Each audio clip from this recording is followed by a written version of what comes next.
Okay, we've done what I water with, we've done strengths of feed, frequencies, although there is no definitive frequency with me, it's not driven by the calendar, but then we get on to the how, yeah? Now, this is a Restrepia. It should not totally dry out, ever.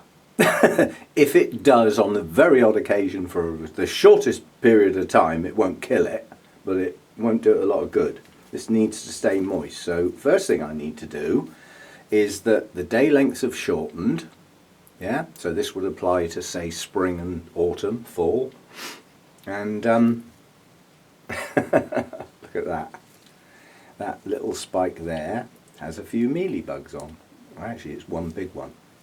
Sorry, let me rephrase that. There are a few in there. Not an infestation, just a few. And it's not a new plant, so they've decided to come in. I'll deal with those in a minute. Quite honestly, for a little, that's one particular part of the plant, probably a single mealybug has managed to lay some eggs and get a few youngsters going. I would spray that little part of the plant with either hydrogen peroxide or the rubbing alcohol as a spot treatment. It's not going to do the plant any harm. And in the worst case scenario, I might lose that leaf, but I haven't yet. So that can have a spot treatment in a minute, plus any other places I might see. Now this Restrepia is doing well. It's having a good flurry of blooms here, all over the place. Yeah. Ah, there's the culprit. Look, there's the big adult mealybug. The one. X. That's gone. That's all it takes sometimes, is one adult to go round and get going, and then you have to deal with the youngsters. It's much better to deal with the adult as soon as you see it and follow it up with any youngsters you might get. But it's not an outbreak, the odd one or two. Now, first thing to do is look at the pot. Yeah? It's dry, still slightly wet, and there's roots down right to the base of the pot. Yeah? So the fact that the top bit's got a bit dry is not the end of the world, because the plant can still hydrate. The worst that can happen is some of those roots might dry out, but it's got a shed load. So I wouldn't worry, but that should have been watered yesterday, possibly even the day before. So I've left it a bit long. That's my fault, I've been busy. Right, how? When I water, I water. Yeah? There are exceptions.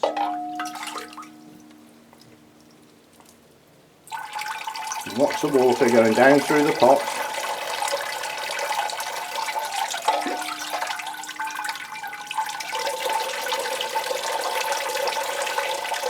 The idea being that it gets enough in there that it starts to fill the pot up with water, at which point it's got to all parts of the pot.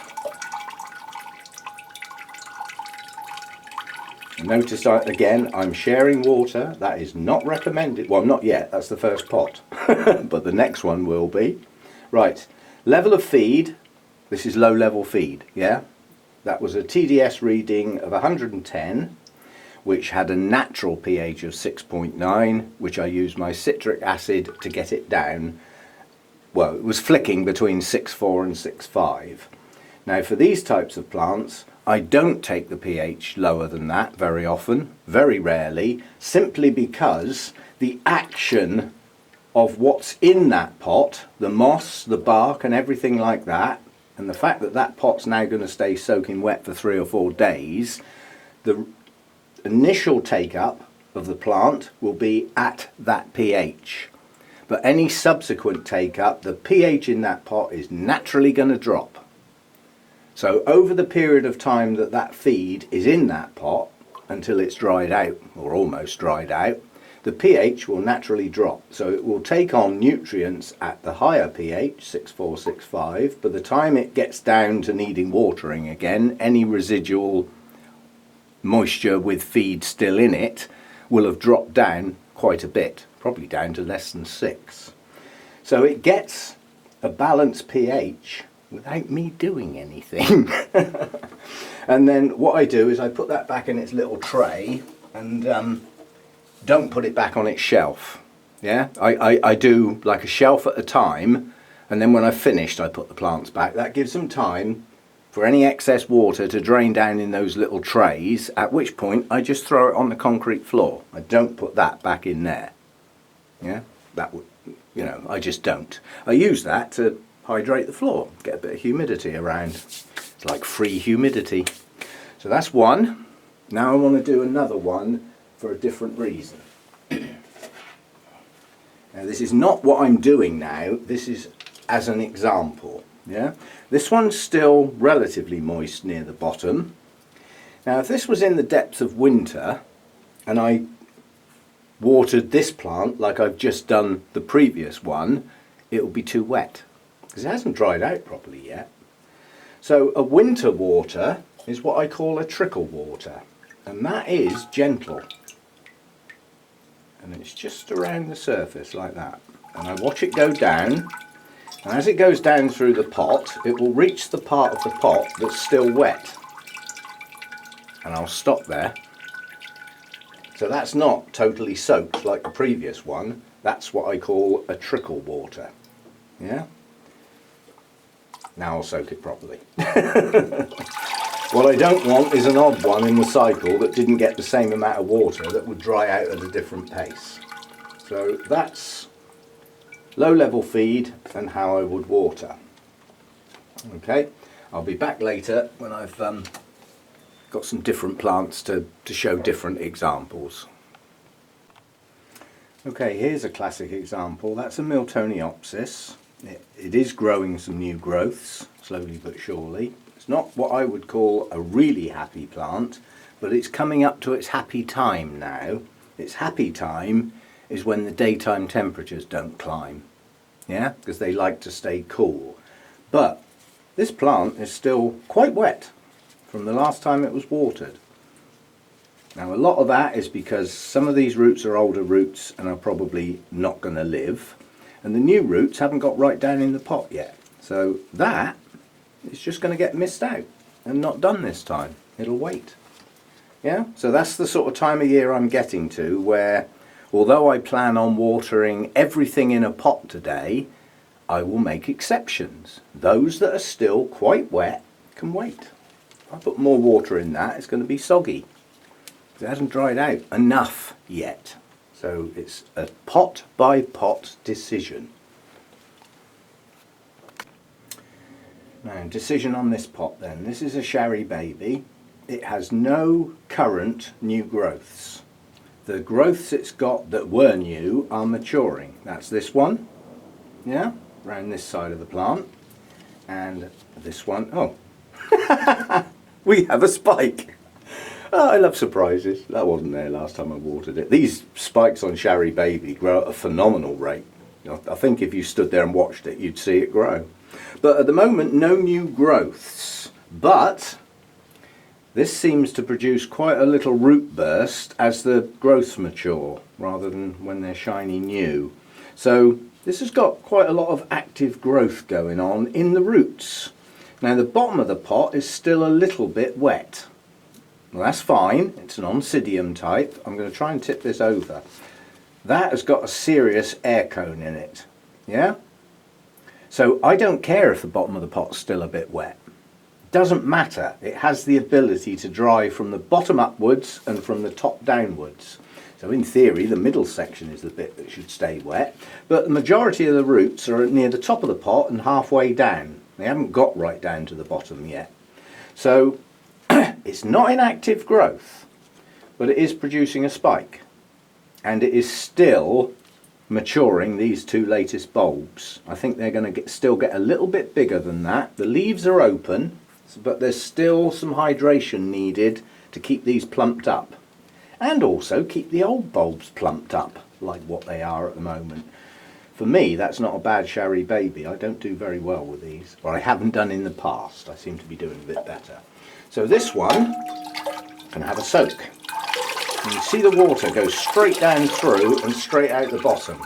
That's because there's plenty of room for it to do so. No moss in there, that's just bark. So that's had a good water. And Roger's patented method of getting water out of certain leaf joints. Why do I need to get the water out of that leaf joint? Because it's got a spike. Let's give it a good blow.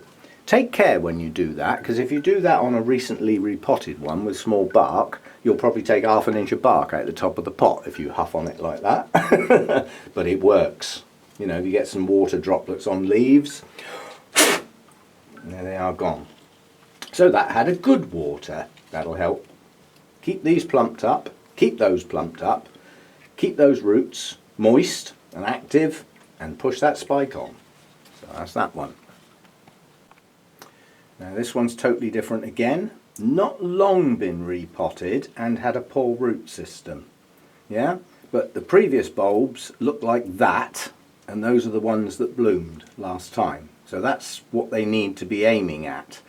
Now the new growths around the edge, they're not up to that size yet, so they must still be growing. The one in the middle's doing better, that's sat on the top of the plant, but you can see that even though it's hanging out the top of the plant, because that's where it happened to push out, its roots have pushed down in the pot, and the new growths are producing new roots, and they are getting down into the pot. Yeah, so it is actively growing. It's maturing 3, 4 new growths. Yeah, and it's producing roots, but it's still wet, and there's moss in that pot, so that's not getting watered. That'll wait. See, it's a pot by pot decision. Yeah, I don't just randomly go round watering everything because it's Thursday.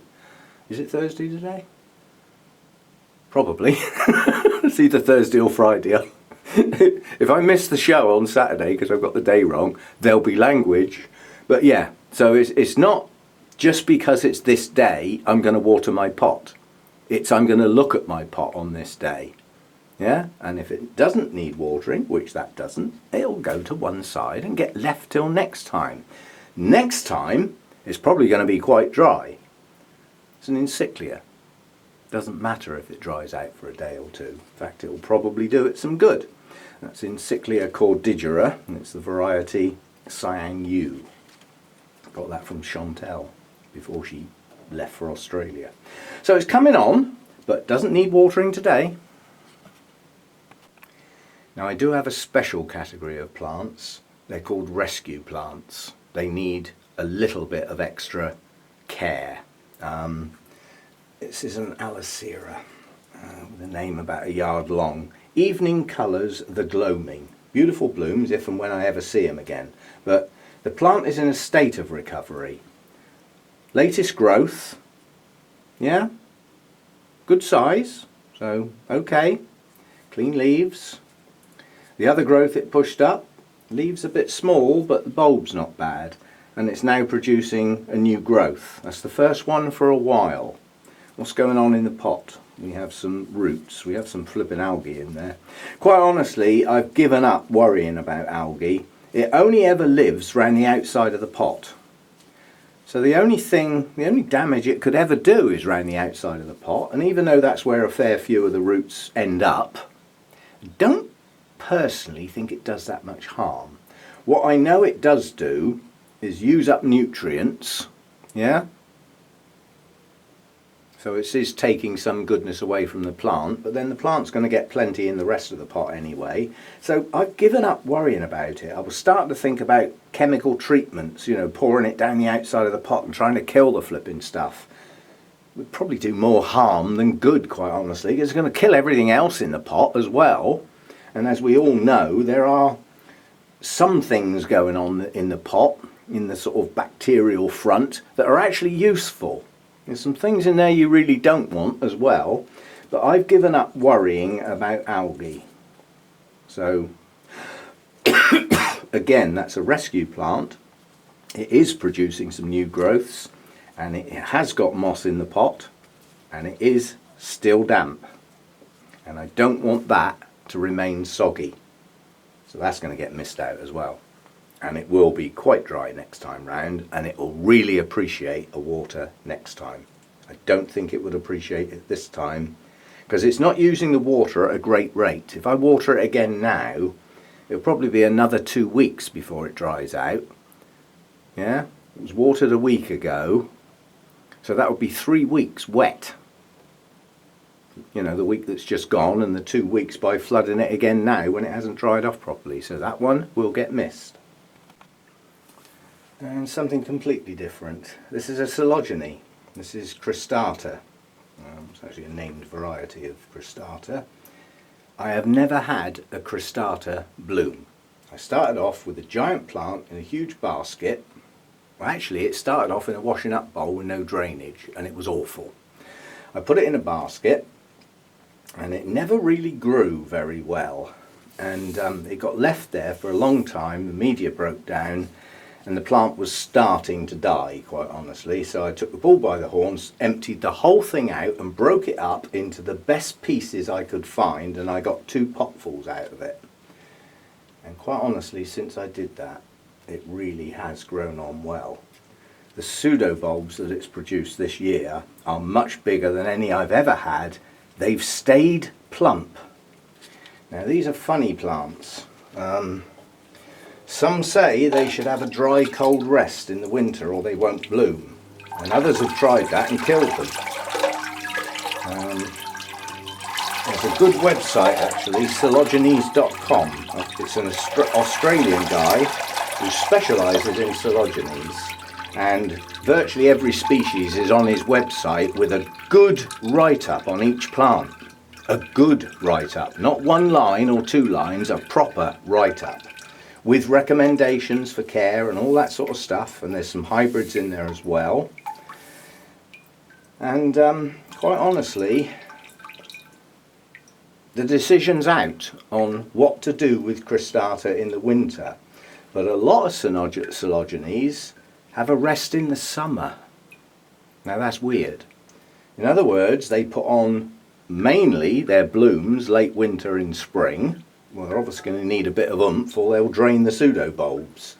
And then in the summer when it's too warm, I think is what the theory is. Don't forget, this is a theory, this is other people's knowledge, not mine. So they have a bit of a rest in the summer.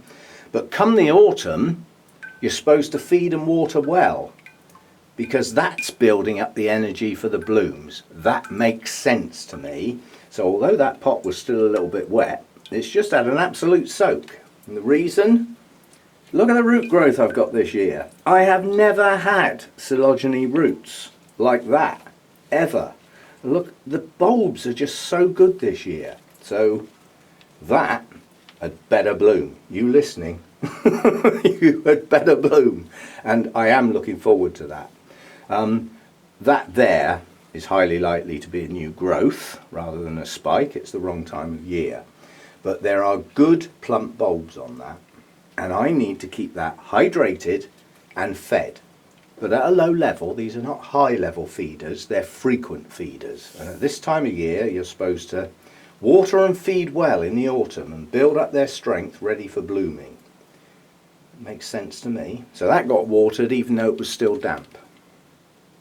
For a reason, at plant level and pot level this time. 2 decisions went into why that got a good soak. That is coming on well. Well pleased with that. Right, let's have a little think about this one then. This is an Oncidium Twinkle. We may find out what colour it is soon with all these spikes coming. How many spikes have I actually got here? 1, 2, 3, 4, 5, 6-ish. Maybe another couple lurking in there, but just look at the size of the plant. That's got all stages going on here. It's got mature growths that have already bloomed. It's got new growths still maturing, and it's got growths that have matured and are now spiking. So it's got all stages of growth. Size of the plant, size of the pot. It would not be possible to overwater that orchid. With that amount of plant growth, actively growing spikes, new growths pushing on, and a root system to match it, I could probably get away with watering that virtually every day and it wouldn't mind. But what it doesn't mind is drying right out. It never has. That's why I've left it in a small pot. How much water can I get in that plant? As much as possible. Literally. I'm just going to keep pouring water over this. And notice I'm pouring it over the plant as well. And the reason for that is a lot of the roots are in amongst the plant. They're aerial. They haven't got down into the pot. So they would just remain dry. Now that does mean there will be some water in those lower leaf joints. Don't care. I don't want to lose those roots. And we've got a warm day coming up. They're going to dry off. Not particularly worried about a little bit of water in an oncidium leaf joint when I've got temperature. I wouldn't dream of doing that in the middle of winter. I'd have to water that a lot more carefully and not get water in the leaf joints if at all possible. So that's now had a good soak, yeah, and as I say, that could probably be watered in another 2 or 3 days, but it stays on the regular cycle, so it won't get looked at again now, probably for 6, maybe even 7 days, unless I take special attention to make sure those spikes don't stall. But you see what I mean, it's at plant level. It's a lot of plant for a very small pot, yeah, with a lot of roots, so it's important to get that wet.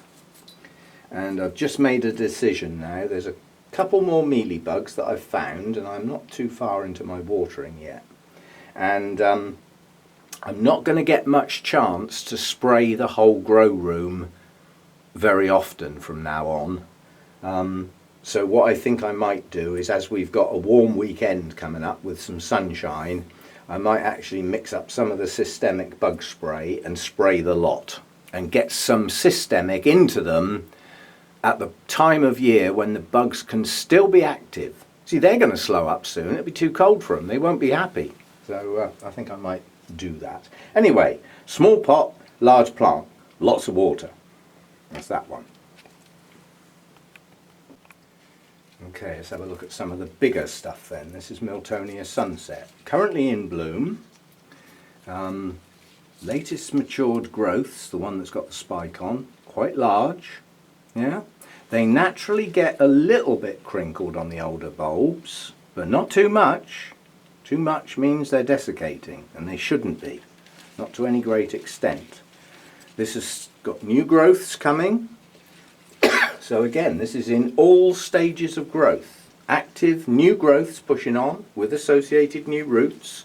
Bulbs maturing, supporting a flower spike. I don't think there's any more spikes to come on this for a bit. Need some new growths to mature. I had quite a few matured all at the same time, and I had a succession of spikes, so it appears to have been in bloom a hell of a long time.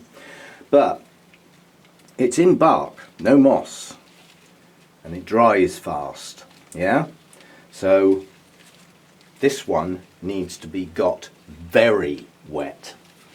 Some of this is larger bark as well.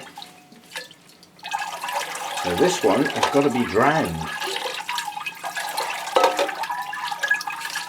Now, you count how many glasses I'm going to use, and then think of how much water would be going down the drain if I didn't share water. And this is RO water. It has to be produced. It don't come out of the tap. Now, yes, I could use rainwater, but I've got no sensible way of collecting it without it getting dirty. You know, the roofs around here are just not suitable to collect rainwater from and store for any length of time. If it could be used fresh as runoff rain, it would be brilliant. But to collect it clean, as I call it, in other words, put out a collecting vessel and the rain goes straight in it, that's clean. Yeah? I'd need a lot, and I'd need to be outside in the rain, and me and rain don't go well together.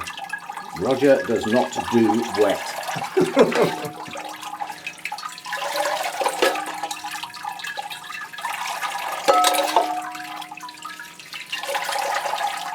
Okay, I don't know whether you counted, but I can't afford to throw that amount of water away, and that needed to be absolutely soaking wet because it's going to dry fast. It's an Oncidium type. Yeah, it can stand being dry for a short while, but not for long. So if the pot's going to dry fast, the only way it's going to last until the next time it gets watered is to be absolutely soaking wet. It won't stay like that long. 2 days time that'll be starting to dry. Yeah, so that's a large plant in quite a large pot, but it's a shallow pot. Yeah, shallow rooted plant. If that was in a deep pot, it would probably stay wet at the bottom, but by having a shallow pot it dries fast. It suits the plant, it's growing well. So that's a pretty big plant in quite a large pot, but in very airy media, so it dries fast. That's what I want for this plant, but it does mean when I water it, it needs an absolute drowning. Make sure that bark's wet, and then it will dry from that point. Now this is the Miltonidium Peter Comp, currently supporting 3 flower spikes, including 2 spikes off 1 bulb. Yeah, that's putting a bit of a drain on that little bulb. Emphasis on the little. That's how big they can grow to. Yeah, that one's bloomed on that size bulb, and this one's got 2 spikes on that size bulb. So I believe it produces its spikes before the bulbs are fully mature, because these are not the true size they can be. Again, this is in quite large bark, there's quite a lot of plant, and it's bone dry from the last time it was watered. So another one that needs drowning, absolutely drowning. I've got to really hydrate that bark so that it will last until the next time it gets picked up and looked at. I'm not going round picking up individual plants every day when I've got this many. I can't do it, I don't want to do it, I will find it boring. So I get round the problem like this. Plants that dry fast intentionally get absolutely soaked, and then they're allowed to dry. That's how they work, and that's how they seem to grow well for me, so it's working for me. Don't forget I've got high humidity in the air, so if this plant gets bone dry for a couple of days, it isn't really bone dry, is it? It is at the roots, yeah, but the plant's not bone dry. It's in a very humid atmosphere, so it can still take on some moisture through its leaves. It's not totally dried out. Okay, that's that one. Again, it's not a huge plant, and there's no new growths on it at the moment, but it is supporting 3 flower spikes and maturing 2 bulbs. So it's still actively growing, and it's still growing new roots from those new growths, or the latest growths. They're not new anymore. Yeah, so that's that one. Now this is a Masdevallia. This is serious jeopardy. These do not like it in here in the summer. It's too flipping warm for them. Most of my Masdevallias, with I think only one exception, got transferred into sphagnum moss with some sponge rock, giant perlite in, just to keep a bit of air in. It's quite loosely packed, but it stays wet a very long time, which for Masdevallias is great. But for other plants that might not be so good. But this has not long been potted, and it had a poor, if virtually non-existent, root system, so this needs extreme care. Now it has got signs of new growths somewhere. Where did I see? Oh, there's a new growth there just pushing up. Where's the camera? Keep forgetting I've got to point at the camera. So it's starting to grow. The most important thing is to try and find some new roots. There's one here, so it has got new root growth, and there's another one there. So there are signs of some new roots, but that's still wet, and it didn't get watered last time. So that's been a fortnight at least since it was last watered, and it's still wet, and it's still not going to get watered. Yeah? So these are the ones that need extra care. Relatively recently repotted, poor roots, and in moss that stays wet. The only way moss dries fast is if it's in the air, like on a mount, or if there's a massive root system in there using up the hydration. Well, that's not this one. This one is not using up the hydration at any speed whatsoever. So that one gets missed out. I thought I'd better show another Masdevallia. Not all my Masdevallias look like that. I mean, this is quite a nice plant. This has lots of new growths on it, no spikes at the moment. And since it was repotted, see now this one got put in bark with some moss. but it started out with some roots and it's produced quite a few more. So the back end of the plant's dying back as it progresses across the pot. That's relatively natural, but you know, that one is just a bit damp at the bottom and quite dry at the top. These should stay moist. So this one can have a drowning. It's in active growth, plenty of new growths coming, new roots pushing out. Needs to stay moist, so that can be made very wet. It will do it no harm whatsoever. But it certainly seems to be doing better since it was repotted. It has put on quite a lot of new growth. Now get on and bloom, will you? That's just a hybrid, a no ID. And I don't know which one I've got. I lost so many Masdevallias last year. And I didn't update the notes as I dumped them. So I don't know which one this is. I'm waiting for a bloom to actually identify it. So we'll wait and see. Patience. Okay, I'll end up just doing a few mounts, yeah, because you know, they are slightly different, I suppose. If we take this one, this has got more bare roots than it has in the moss, although that moss is full of roots. They don't show so much because they get algae on them on the moss. That is crispy dry, absolutely crispy dry. It's too dry, shouldn't have been left that extra day. Lots of roots on the back. So to hydrate this one, I just keep pouring water over it until the roots go green. It's not a short process, it takes time. And I'm beginning to think this one might do better in a pot. Dries out incredibly quick, and it's an Oncidium alliance. I falsely believed all the time I've had it until recently, that it was part of the Cattleya alliance, and so was quite happy to dry out totally and stay dry for a day or two. But having found out it's actually an Oncidium alliance plant, I'm not so sure it's suited to this mount, so I might have to change it.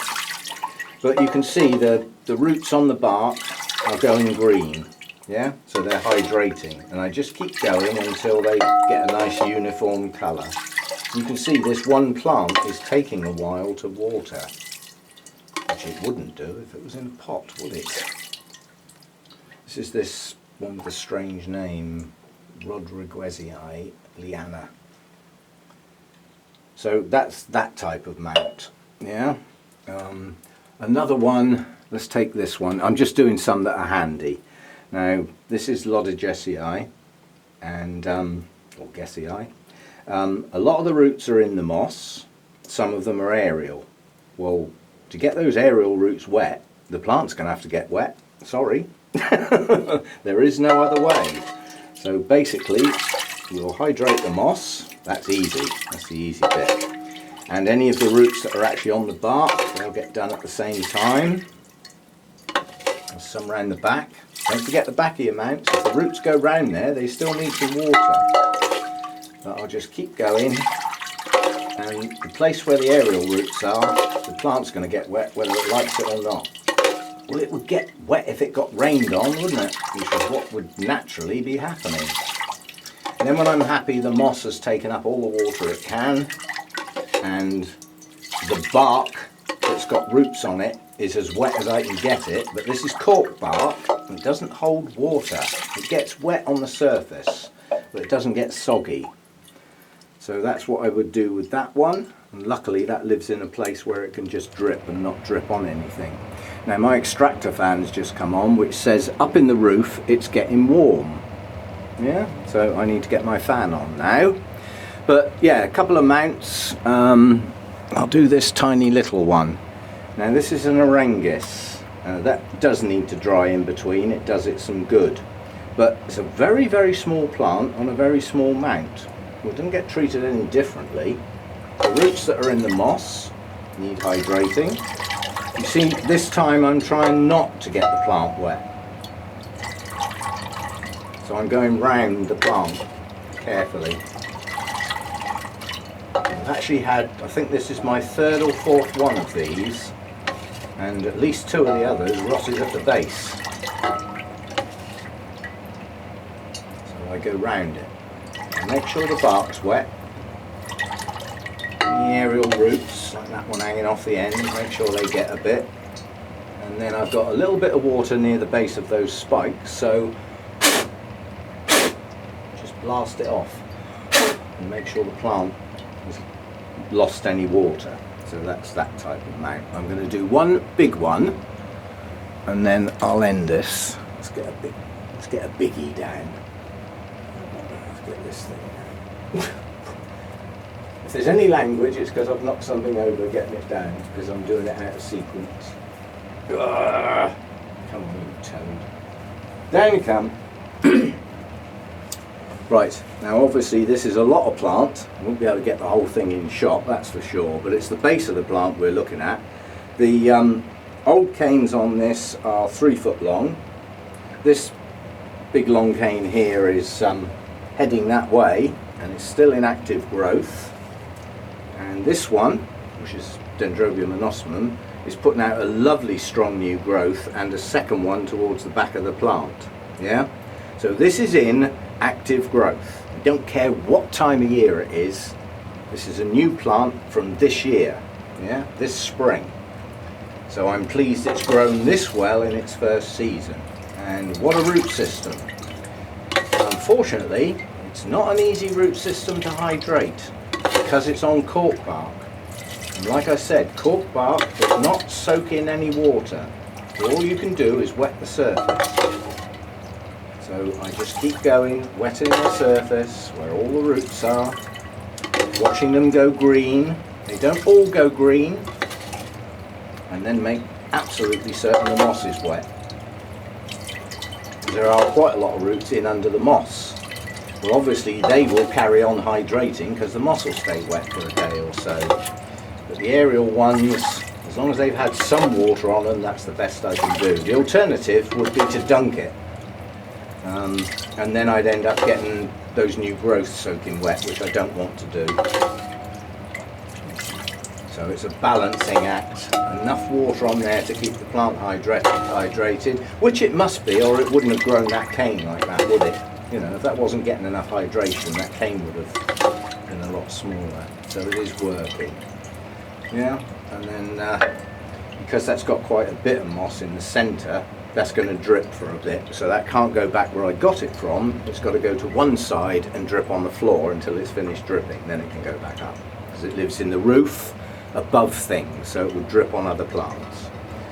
So that's that. Out of sequence and now in my way while it drips dry. Okay, so that's what I water with. Any treatments? Oh, now I'm getting fogged as well. That's, as I said, it's starting to warm up in here. We're up to 23 now, and obviously without this circulating fan on, let me just get the camera down a second, because really air circulation and everything is all part of the game. It all affects watering. Right, the extractor fan's on. Yeah, so that's taking heat out because heat is building up in the roof, and that fan's not on. That needs turning on now to start circulating the air and distribute that heat around all the plants. Yeah, so that's what I'll be doing next. That's my aerial tripod. Okay, so I've shown how I water and the decision I make on each pot in turn. And in the summer, those decisions would be far less of a requirement on the grounds. You know, I've got high temperatures night and day, or higher temperatures, good air circulation, plants are going to dry quite quickly, and in the main they should be in active growth. It's their growing season. I'm getting fogged here. So that time of year I am less fussy about a plant that's not quite dried out. I'll water it anyway. But this time of year the decision has to be made. Is this wet enough to stay wet until the next time I water it with possibly a little bit of dryness, or does it need water now? And it's at individual pot level as I go round. I'll be doing virtually all the pots today until I run out of steam, and what's left will get done tomorrow, which will then be 2 days later than I planned, but that's just how it goes. Nothing's going to die. So that's watering, feeding, bug stuff, and thought processes on whether a plant actually needs watering this time or not. Yeah, that's it. That becomes more important the more your temperatures drop down and the shorter your days get. Far more important, to the point where things will get left. They might even get left twice. Ones in moss, they could go 3 or 4 weeks in the winter without getting watered, and other things will still get watered every 5, 6, 7 days because they're using it. So that's the decision. Okay, hope you've enjoyed this. Any more questions about what I do, why I do it, when I do it? I'll just say, well, go and watch the video again. I'm sure it's all in there. But if I've missed anything, please point it out, and I can always do it in a comment. So there we go. That's Roger's watering and feeding, and the decisions that go with it. It's not based on the calendar, and it's not done regardless of what the pot's doing and what the plant's doing. The decision is always made. I don't just chuck water on everything. I decide at individual plant level. Becomes more and more important as we head into winter. So there we go. Hope you've enjoyed this. I don't think there was any science in there that people can't understand. I've deliberately kept it simple because, quite honestly, that's how I like to work. I don't like to complicate things. It just takes the edge off the enjoyment, doesn't it? So enjoy your plants, enjoy your growing, enjoy your orchids. While you're enjoying them, it's a brilliant hobby to have. If they're starting to become work and you're troubled all the time, well, quite honestly, bottom line is perhaps you need a different hobby. Or think about how and what you're up to and how can you make it easier without your plants suffering. That's what it's all about. And the simpler it is, the more you're going to enjoy it. Well, that's the way my mind works. So see you again next time. This is probably going to end up quite a long one, but anybody who's still listening must have hung in there, so well done. Now have a glass of wine or a coffee and treat yourself. Or a big bit of chocolate. Yeah. See you next time.